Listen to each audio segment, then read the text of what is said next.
and 7 Spanish angels took another angel home. Hey, I'm Willie Nelson, and you're watching HempRock TV.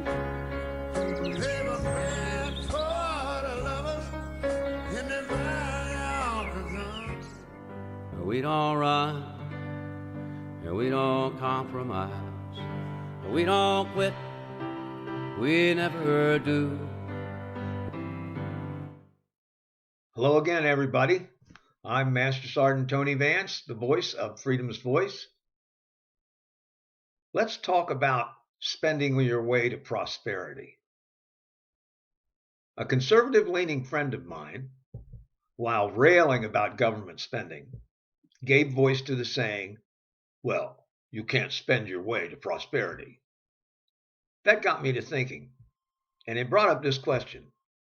How is that true if our prosperity and growth from the end of World War II up to the 1980s was driven by government spending and personal economic growth through supply and demand?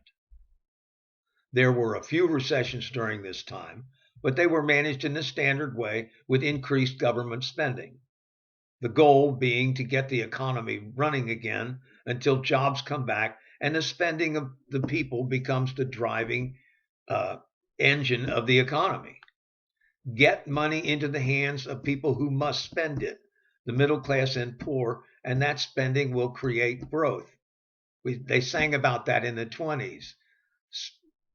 Spend it, send it, rolling along. That's what needs to be done. In the 1980s, Republicans altered this equation. Oh, they still want the government to put out money, but just not to those who must spend it, the middle class and poor, but to those who will invest it, the already wealthy and corporations. Those investments will create jobs, and the wealth from those investments will trickle down to the rest of us at the bottom of the financial pyramid. Kind of like being a fire hydrant outside a veterinarian's office, except they would be getting more trickle. How has that worked out? Trickle up somehow became trickle down. 1980 to 2020 saw Republicans pass several of these tax cuts, each a $1.2 trillion shift of money from the middle class and poor to the coffers of the wealthy and the profit margins of huge corporations and businesses. What happened to the middle class and poor? They ended up paying for the government and experienced a flat line of wages when adjusted for inflation that have not risen during the entire period. This change in economic policy brought us several recessions and the Great Recession of 2007. Now, after the recession, Republicans did everything in their power to try and inhibit the recovery. They continue to push the notion that to recover, we must still give money to the wealthy to invest, and those investments will create jobs. The problem with that is investors are not going to invest until the economic situation improves. And one of the first things they did after regaining power in 2016 was to pass another $1 trillion tax cut for the wealthy. But that money also will not be invested. There is not enough demand for Joe Smith's widgets because people do not have enough money to buy Joe Smith's widgets. Not enough demand for Joe to build another factory and hire more people to make more widgets. All that money is sitting in some corporation's bank account waiting for things to get better, and people can buy what corporations make. And they're not stupid. You're not going to build another factory if you can't sell the stuff you got coming out of the one you already got built. It ain't going to happen. Now it's time to stop this foolishness. It's time to return to solid economic policy and end the austerity imposed by Republicans in their futile attempt to make the failed economic policy derisively known as trickle down work.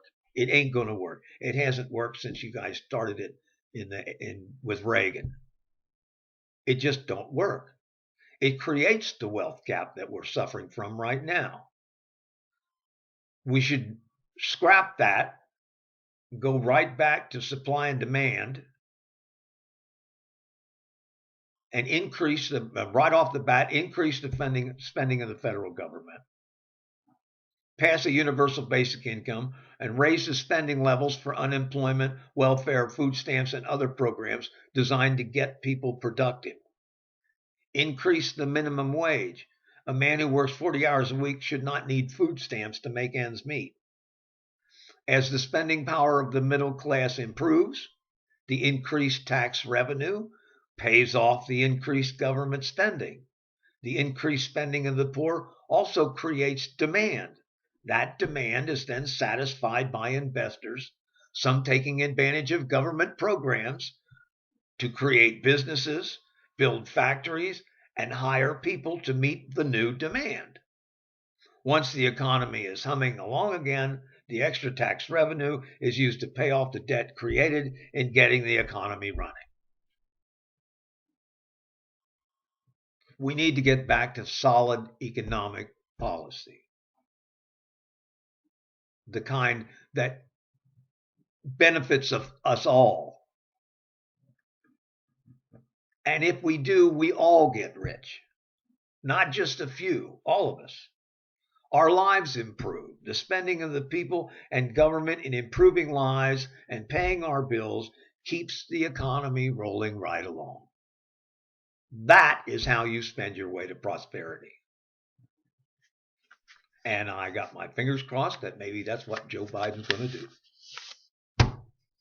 Or whoever's in charge. Let's hope they're smart enough to know we need to get things rolling right along. That's it for this time.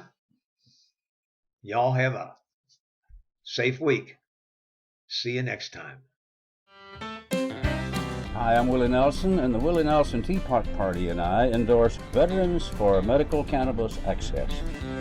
Just roll me up and smoke me when I die.